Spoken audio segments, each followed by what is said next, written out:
Aleksandr Krassyuk dla Boxer.org. Mr. Krassyuk, first of all, what are you doing here in Warsaw? Because we all, your friend Andrew Wasilewski said that maybe next fight of Aleksandr Usyk will be here in Poland. Yes, I'm here to meet my friend, my brother, my colleague Andrzejem Wasilewskim, who is the biggest promoter here in Poland, because we want to explore the opportunity to stage the next fight of Aleksandr Usyk here in Poland. The idea arrived by chance. It was just a standard negotiations, maybe just not negotiation, it was just a standard discussion inside our team about the next fight. We were thinking that we want to put it as promoters, because we are the champions, we want to be in charge of everything, and Usyk as the champ, he wanted to have his home fight at some point, because his last home fight happened actually before he first became the champion here in Poland. So, long time ago, 7 years ago, six or seven, I don't remember exactly, 6 or 7 years ago. That was a long time ago. So now we all know the circumstances that are surrounding us now, and unfortunately it's impossible to put this fight in Ukraine due to the aggression from Russian Federation, and Poland was and is still the biggest partner and the biggest supporter of our nation, of our state in this war. The first country that offered its shoulder of support for people who were leaving Ukraine, for the military forces, actually for the country in general. And it's still supporting its support is very strong at this point, and we have here more than 3 million officially registered Ukrainians, and probably we can't calculate the real amount of people who are using Poland as the territory to cross the border and to go to deeper in European Union. It means that Poland has a very good geographical position for staging this fight. And let's say if we are lucky and God give us the opportunity to put it in Poland, that would make it much easier for Ukrainians to come from Ukraine, for all the Ukrainians who are here in Poland to attend the fight, for Ukrainians who stay in Germany, in Austria, in Czech Republic, in Slovakia, in Baltic countries, just to take a trip either by car or by train, because the logistics are perfect here. So it's in the center of Europe. And we had it before. Vitaly Klitschko was fighting Tomasz Adamek here, and that was a very successful event.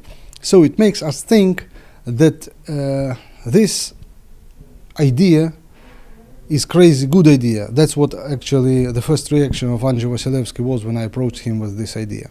And one more thing to support it is the reaction of Aleksandr Usyk, because when he heard that we are exploring the opportunity to put this fight in Poland, he was extremely happy, and he accepted it with huge enthusiasm. Warsaw or other city, which you consider most? Warsaw is good, but if it's any other location, it's not worth. I mean, it's not that bad, or we still haven't got the final decision on the location, but we will make it very soon. And Warsaw is good, but it's not the final destination. If there is no opportunity to make it in Warsaw, then we will move to any other city where is a good venue or an open stadium, because the fight is going to take place summertime, so open air is absolutely acceptable. So, what kind of venue are you looking for? How many spectators you want to be on that fight? As long as Usyk been fighting on huge venues within last, let's say, I don't know, 4 or 5 fights, we are looking at the stadium level or big venue, big arena level, like more than 20,000. It's 100%. It has to be more than 20,000. We are not sure, because Usyk Usyk didn't fight in Poland for a long time, and not too many big boxing shows took place here lately. But it's up to us to take this risk, because we've been in this with Andrzejem Wasilewskim. We've been in this business for a long time, and we can anticipate, based on our experience, what to expect. So this will probably be the major factor in taking the decision. Okay, Daniel Dubois, the next Aleksandr opponent, is Frank Warrenie protege. It will be the pairs beats, or you will make a talk and make a consensus with that fight? What is your plan for that? Normally there is a standard procedure. We discuss, we negotiate, we exchange offers. If we don't come to the solution, it ends up with the purse bid, and whoever wins the purse bid is the one who organizes the show. So now we are in the discussion. We are waiting for the feedback from Queensberry Promotions to come back on our offer, which was given to them, and as soon as we get or their consent or not get their consent, we take the decision on our further steps. So by the end of today, we expect to get some response from them, and depending on what is the response, we will know the next steps. You will fight as a lion to be a promoter of that fight, or if Frank Warrenie says, for example, I will give you 100 million of pounds and I will organize that event, you will talk to Frank and say, okay, Frank, let's go?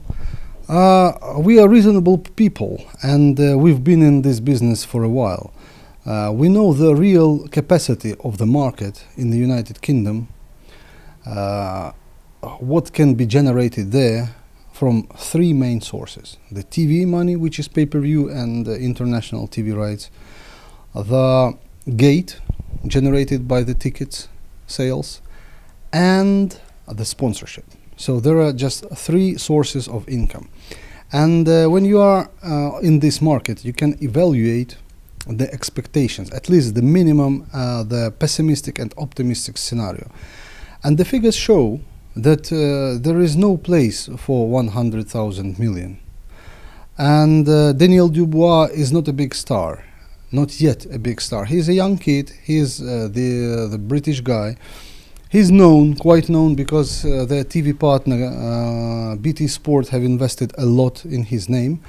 But he never distinguished himself yet. He is the regular WBA champion, but he never fought any elite heavyweights, and the last fight he had with Kevin Larena from South Africa was a big challenge for him, because he received injury of his knee, and he was down three times, I think 3 or 4 times in a fight, and that was like a very, very important career breaking point for him, when he took his heart and implemented in the ring, because he got the victory knocking out Kevin Larena after being down for so many times. It shows that the guy has the heart. It shows that he is brave, but he's not yet on the elite level. So for him, it's a good opportunity to prove that he belongs to the top, let's say top 5 or top 10 of the division, and it gives him the opportunity to earn money that he never earned before, because he will be fighting for the major bunch of belts in heavyweight. All the belts excluding just one green WBC belt belonging to Tyson Fury. Okay, so we have all now.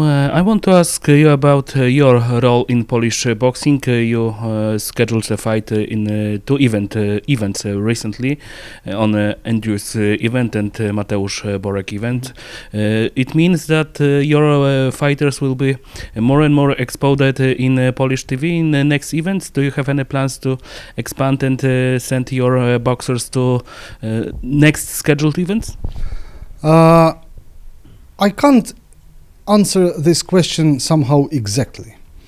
The reason for the first time the guys took part in the Polish events was just by chance, because one of my fighters, who is Wasil Chebotar, he used to stay in Poland, here in Warsaw, and to train in Warsaw. So of course I asked Andrzej whether there is an opportunity to put him on a card.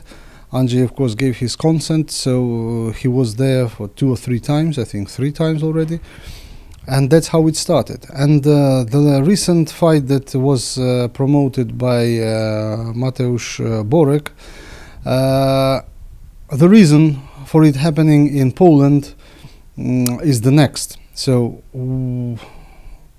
Daniel Lapin and Dmitry Mitrofanov, they were in a training camp with Aleksandr Usyk, getting prepared for the same card on April 29th in the UK, because they were planned to be on the undercard of this fight. And when the fight was off and Usyk left the training camp, it's good to finish any training camp with a fight. So we tried with Sergei Lapin, who is the head of Usyk team, we tried to work out some opportunities for the guys, and April 15th was the best date for us. So we saw a couple of events happening in Europe, and April 15th was the Mateusz Borek's MP Promotions fight. I asked my matchmaker Vlad Yeliseyev to get in contact and to ask whether we can put the fight. So we agreed on that, and that's how it happened.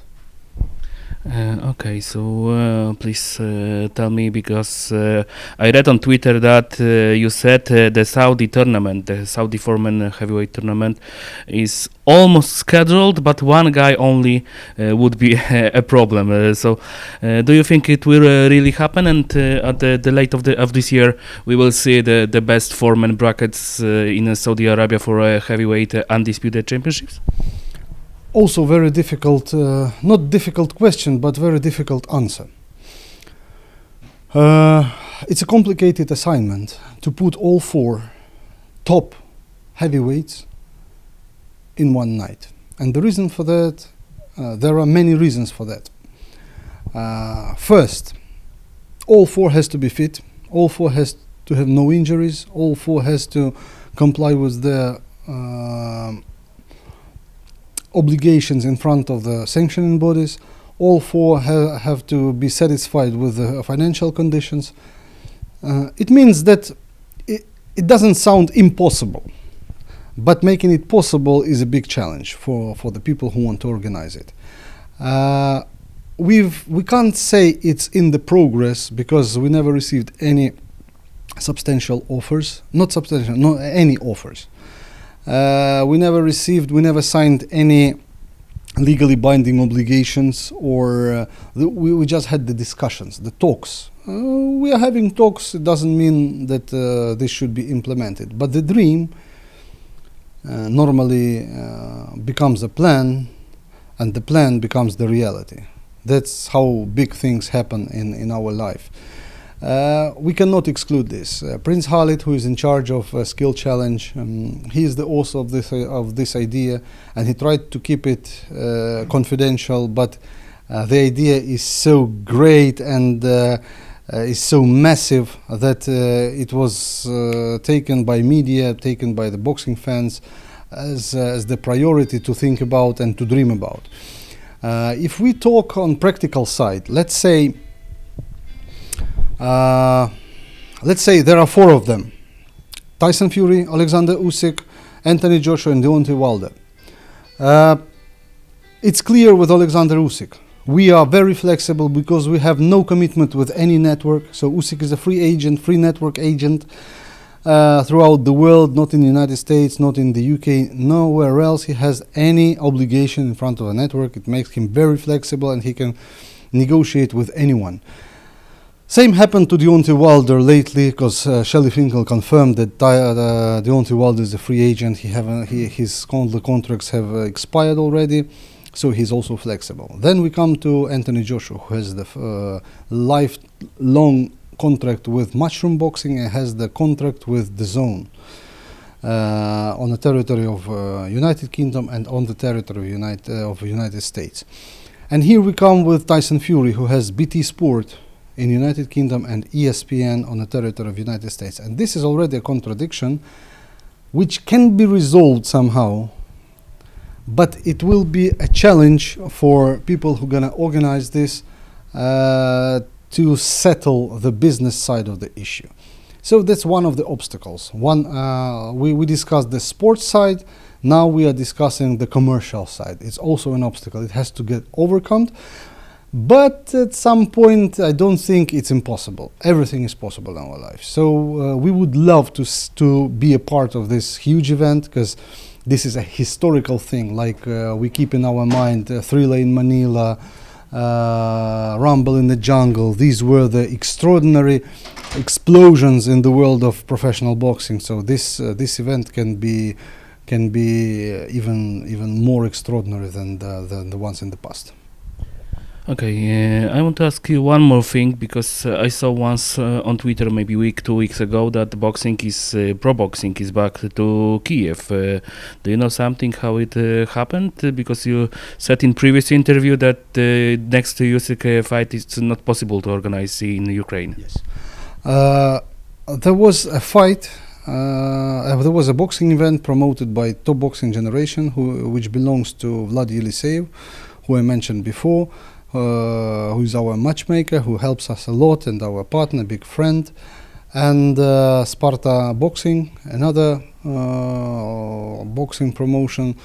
They have the gyms, so they try to use their facility and to make it to make the fights for the fighters who've been inactive due to the war that's happening in Ukraine.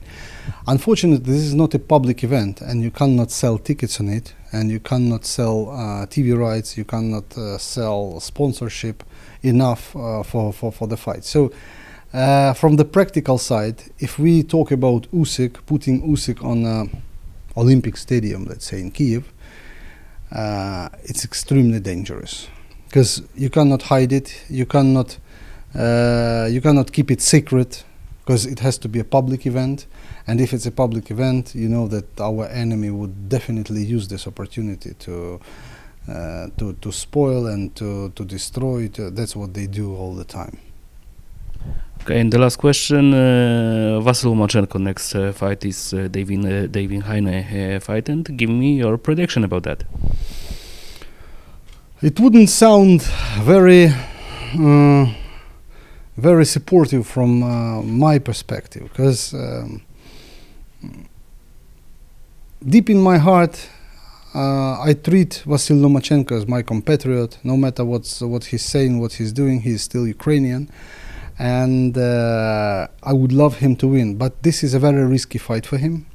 2 years ago, I would blindly bet on Vasil. Now, after things that took place in Ukraine and in his career, after his loss, after his comeback, some injuries, I might say he has lower chances. But he is a big warrior, he is a very skilled fighter, and he can give a very good lesson to David Heine. There is no 100% prediction.